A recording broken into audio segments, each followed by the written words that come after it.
Journal writing is another form of text type which you can be asked, and it's similar to a letter in that, again, it's from the first person perspective.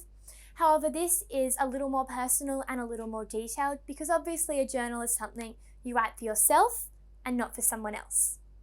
So it's really important that you have a reason for keeping a journal, something interesting, perhaps an event, or a character which has a story which they really want to tell. You want to have an interesting persona to tell the story, so use that exercise we did before with the man and apply that to whatever persona you get given.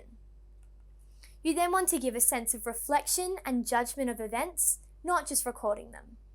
So this means basically if I was sitting down to write a journal, I'm giving my point of view on what's happened, my point of view on my life, and then allowing the reader to interpret that in whatever way they want to. It's also important to remember that if there is more than one entry, this should reflect a process of change and should really give an indication of the fact that the journal is used perhaps over time to demonstrate the way in which characters can grow, change, and develop.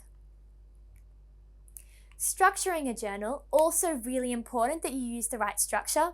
Whatever you do, don't start with Dear Diary. That's obviously something which is really overdone and which the marker's not going to enjoy seeing. So mix it up and use something else instead. Start with the date, time, entry number, and weather. And then go into straight away maybe some action or suspense, which is worth reading, which is going to grab the reader's attention and give the impression that once you got to your journal, you just had to write down what happened straight away. You can also give enough orientation that the story can be quickly gathered.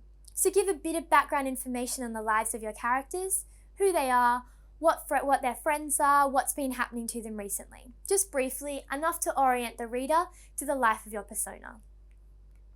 You also want to then sign off with name, serial number, position, and rank. Again, showing the marker that you understand this format and that you really want to demonstrate that you can manipulate whatever text type you want.